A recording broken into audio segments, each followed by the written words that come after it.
बघूयात ग्राफिक्सच्या माध्यमातून दिल्ली जी देशाची राजधानी आहे त्या ठिकाणी लाल किल्ला जिथे आपण बघतो दर 15 ऑगस्टला स्वातंत्र्य दिनाच्या दिवशी या ठिकाणी देशाचे पंतप्रधान हे झेंडा फडकवत असतात, तिरंगा झेंडा। तो लाल किल्ला इथं आहे आणि तिथपासून ते हे लाल किल्ला मेट्रो स्टेशन आणि 500 मीटर अंतरावर हा स्फोट झालाय।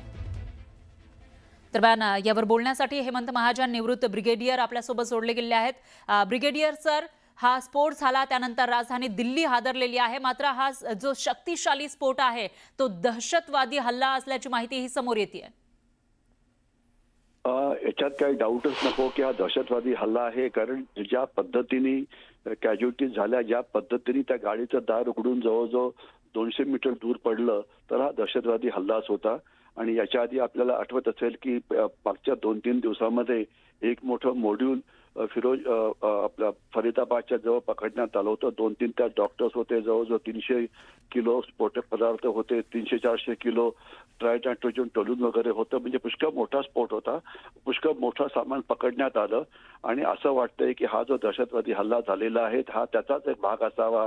ते लोक तिथून पळून जात असावेत किंवा त्यांनी अजून पकडल्या जायच्या आधी स्फोट केला गेला असावा, अशा प्रकारच्या या बातम्या सध्या आपल्या समोर पुढे येत आहेत। पण महत्वाचं असं आहे की 2014 नंतर पहिल्या वेळा अशा प्रकारचा दहशतवादी हल्ला हा दिल्लीच्या बाहेर झालेला आहे। 2014 मध्ये मोदी सरकार आल्यापासून अशा प्रकारचे दहशतवादी हल्ले हे जवळजवळ थांबले होते। म्हणजे बाकीच्या भारतात, मी काश्मीर विषयी बोलत नाहीये। आणि आत्ताच ऑपरेशन सिंदूर झालं होतं आणि ऑपरेशन सिंदूर आपण पाकिस्ताननी पहलगामला जो दहशतवादी हल्ला केला त्याचा बदला म्हणून आपण ते केलं होतं। आणि त्यावेळेला म्हणण्यात आलं होतं की ऑपरेशन सिंदूर हे चालूच राहील, कारण जोपर्यंत पाकिस्तान नावाचा देश आहे, जोपर्यंत त्याला चीनकडून मदत आहे आणि जोपर्यंत त्याच्या अनेक त्यांना मदत करणारे लोक भारतात आहेत, म्हणजे ते असेपर्यंत चीनचं आणि पाकिस्तानचं भारताबरोबरचं वैर आणि भारताविरुद्धचा दहशतवाद हा सुरू अनेक वर्ष राहणार आहे, असं मी अनेक वेळा म्हटलेलं आहे आणि पुन्हा एकदा म्हणतोय। म्हणजे ही लढाई जी आहे दहशतवादाची असो की भारत चीन आणि पाकिस्तानच्या विरोधातली असो, ही खूप दिवस चालणार आहे आणि याकरता सगळ्या भारताला एकत्र येऊन ही लढाई लढावी लागेल। 2 महत्वाचे मुद्दे आपल्या समोर येतात की सध्याच्या परिस्थितीमध्ये आपण काय करायचं। दहशतवादी हल्ला कोणी केला, स्फोटक पदार्थ कोणी वापरले, किती माणसं जखमी झाले, या बातम्या आपल्याला आता कळतीलच। परंतु एक म्हणजे अजून सुद्धा अशा प्रकारची मॉड्यूल्स भारतात आहेत, तर त्यांना पकडणं हे महत्वाचं आहे।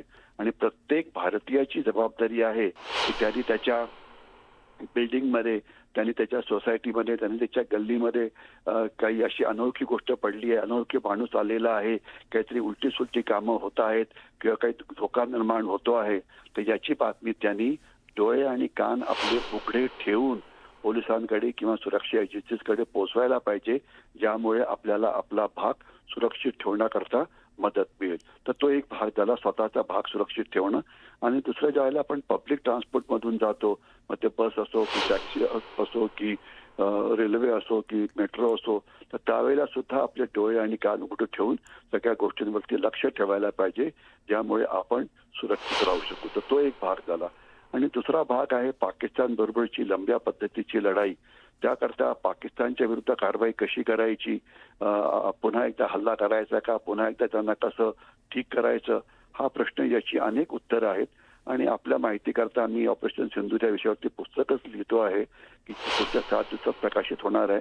त्यामध्ये मी म्हटलेलं आहे, ते पुन्हा रिपीट करतो की ऑपरेशन सिंधूर हे चालू आहे आणि हे भारतीयांचं पाकिस्तान आणि चीनच्या विरोधामध्ये लंबा काळ चालणारा युद्ध आहे। त्याकरता सगळ्या भारतीयांनी तयार राहायला पाहिजे, हा मेसेज मी आपल्या माध्यमातून सगळ्या प्रेक्षकांना देऊ इच्छितो। लवकर संपणार नाहीये, संपलं असतं तर फार चांगलं झालं असतं। किती माणसं गेली वगैरे हे आता महत्वाचं नाहीये, ते आकडेवारी आपल्याला कळेलच, परंतु लंब युद्ध आहे आणि त्यांना भारताला अशांत करून भारताची जी प्रगती आहे ती थांबवायची। आपण जर बघितलं तर जगात आज 50-60 ठिकाणी युद्ध सुरू आहे। आता बॉम्बस्फोट दिल्लीत झाला म्हणून आपण या बॉम्बस्फोटाविषयी बोलतोय, परंतु इतरत्र जे युद्ध चालू आहे, इतरत्र जो हिंसाचार होतो आहे, तो भारतापेक्षा 100 पटींनी जास्त होतोय। मग रशिया युक्रेन युद्ध असो की इस्रायल हमास युद्ध असो की इतर 50-60 युद्ध, आणि भारत अतिशय शांत आहे आणि यामुळे भारताची प्रगती ही जास्त वेगाने होते आहे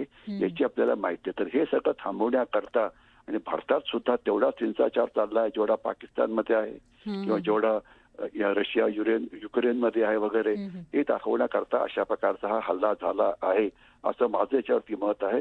दहशतवादी हल्ला करून पाकिस्तानला काही फारसं मिळू शकत नाही. ते काही काश्मीरला वेगळे करू शकत नाही, ते एखादं राज्य वेगळे करू शकत नाही, ते देशाचे तुकडे पाडू शकत नाहीत.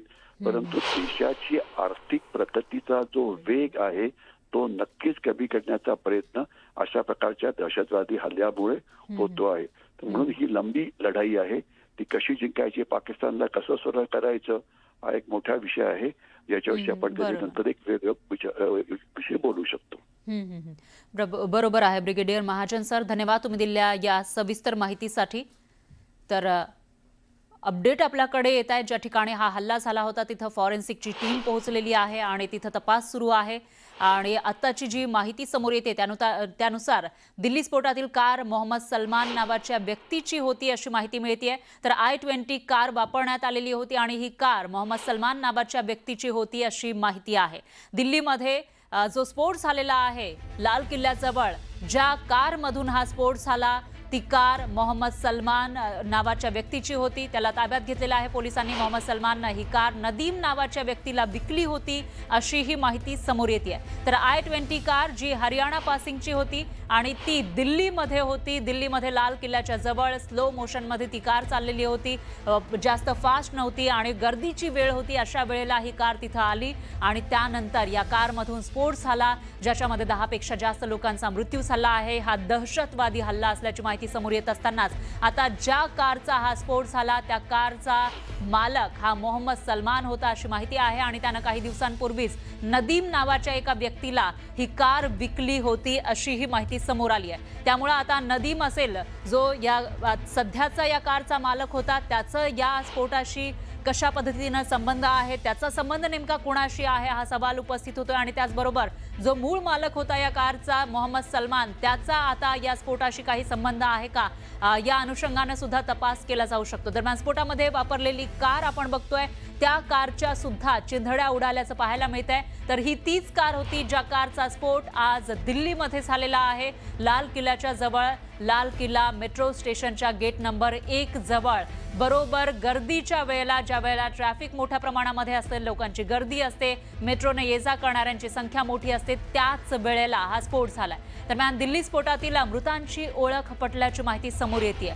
तर ज्यांचा या भ्याड हल्ल्यामध्ये मृत्यू झालाय त्यांच्यापैकी या मृतांची ओळख पटलेली आहे. अशोक कुमार उत्तर प्रदेशचा रहिवासी, अमर कटारिया दिल्लीचा आणि इतरही अशा दोघांची ओळख पटल्याची माहिती आहे. तर इतरांची ओळख पटवण्याचं काम सध्या सुरू आहे.